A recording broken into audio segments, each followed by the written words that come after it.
안녕하세요. 강남 성모원안과 김효원 원장입니다. 오늘은 많은 분들이 궁금해하시는 당뇨합병증 중 하나인 당뇨 망막병증에 대해서 알아보고자 합니다.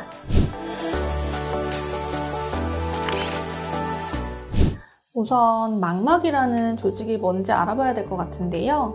이 눈 모형 보시면 일단 우리 눈의 구조인데요. 여기 주황색 부분 보이세요? 이 부분이 바로 망막입니다. 망막은 우리 눈의 가장 뒤쪽에 있는 조직이고요. 필름 역할을 하는 부분이라고 생각하면 되는데요. 우리 사물을 볼 때 이 각막에서부터 수정체, 즉 렌즈를 거쳐서 유리체로 와서 즉 망막의 중심부인 황반에 상이 맺히게 되고요. 이 상이 맺히는 망막이라는 부분에서부터 이렇게 뇌로 전달되게 되는데요. 신경 조직이라고 할 수 있고요. 가장 예민하고 얇은 조직이라고 보시면 됩니다. 이 장기간 고혈당에 노출되게 되면 이 망막이라는 조직에 노폐물이 쌓이게 되거든요.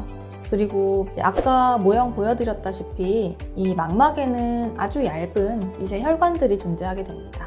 혈관이 구불구불하게 좁아지게 되고 이 미세 혈관에 노출이 생기게 되고 염증이 생기고 또 망막에 노폐물이 쌓이게 되고 시신경이 점점 죽게 되어서 실명에 이를 수도 있는 무서운 질환이 바로 당뇨 망막병증입니다.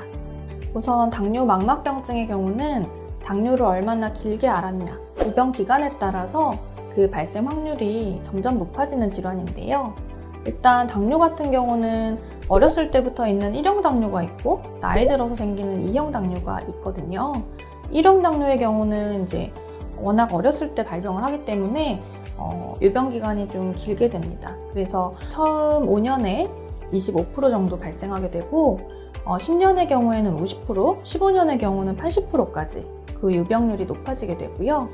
성인이 되어서 발병하게 되는 2형 당뇨 같은 경우에는 당뇨가 진단될 때까지 얼마나 당뇨를 앓았는지 잘 모르고 오시는 분들이 많아요. 그냥 혈당 검사를 하거나 건강검진을 했는데 우연히 발견되는 경우가 많아서 좀 이 유병 기간에 변이가 좀 있을 수 있는데요. 진단 당시에 20% 정도는 당뇨 망막병증이 있는 상태로 발병을 하게 되고요. 그리고 유병 기간이 또 늘어나서 20년 후가 되면은 50에서 80%까지 진단 유병률이 높아지게 됩니다. 일단 당뇨 망막병증의 경우는 두 가지 유형이 있는데요. 비증식성 당뇨 망막병증과 증식성 당뇨 망막병증이 있습니다. 신생혈관이 자라지 않는 비증식성 당뇨 망막병증의 경우는 증식성에 비해서 좀 경한 상태라고 보면 되고요. 여기에도 1단계, 2단계, 3단계가 있는데 1, 2단계는 보통 증상이 없어요. 그래서 정기검진을 통해야만 나오기 때문에 당뇨가 진단된 분들은 꼭 안과 검사를 1년에 한두 번 정도는 받기를 권유드리고요. 3단계 같은 경우에는 미세혈관에 출혈이 많이 생기고 면화반이라는 망막에 어떤 변화들이 생기게 되는데 이 면화반이라는 것은 막막에 노폐물이 쌓이는 상태를 말하고 혈액 공급이 안 돼서 영양소 공급이 안 되는 상태를 말합니다. 그래서 보통 비증식성 당뇨 망막병증 3단계 정도부터는 우리가 레이저 치료나 아니면 주사 치료 같은 적극적인 치료를 하게 되고요. 그래서 심하지 않다고 안과를 가지 않는 것보다는 당뇨가 진단되면 꼭 6개월에 한 번씩 안과를 방문해서 당뇨 망막병증이 생겼는지 체크해 보는 게 필요하겠습니다. 신생혈관이 자라는 증식성 당뇨 망막병증의 경우에는 당뇨 망막병증의 마지막 단계라고 볼 수 있는데요. 합병증이 많이 진행된 거라고 볼 수 있습니다. 증식성 당뇨 망막병증 같은 경우는 유리체 출혈이나 홍채 출혈 등이 생길 수 있거든요. 이 출혈은 안압 상승으로 이어지게 되고 녹내장으로 발전할 수 있기 때문에 일단 사진을 찍어보면 눈이 상당히 좀 지저분해 보입니다. 그만큼 시력이 많이 떨어질 수 있다는 거거든요. 그래서 이 출혈이 반복될 때까지 참지 마시고 비증식성 당뇨 망막병증 상태에서 적절한 치료를 받아서 증식성 당뇨 망막병증으로 안 가게 하는 게 중요할 것 같습니다.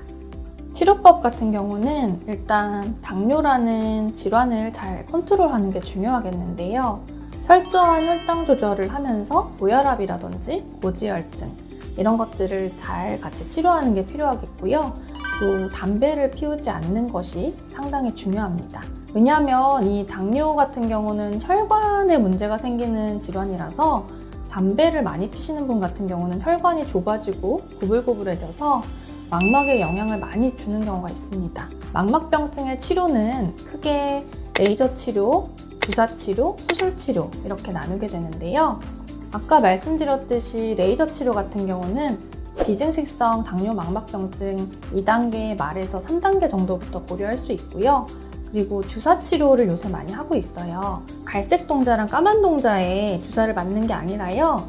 결막 또는 공막에 주사 바늘이 들어가게 되거든요. 좀 아프다고 생각이 들 텐데 이 주사 약물 같은 경우는 항혈관 내피 성장 인자라고 부르는 여러 가지 것들을 주사하게 되고요. 이런 주사를 했을 때 이제 신생혈관의 생성을 억제해서 혈관 누출을 막고 또 노폐물 생성도 억제하고 여러 가지 효과를 볼 수 있습니다. 오늘은 당뇨에 걸리면 주의해야 되는 질환인 당뇨 망막병증에 대해서 알아보았는데요. 일단 당뇨가 진단되면 안과 검진 필수라는 점 꼭 참고해 주시고요. 오늘 컨텐츠가 마음에 드셨다면 좋아요, 구독, 알림 설정 부탁드립니다. 감사합니다.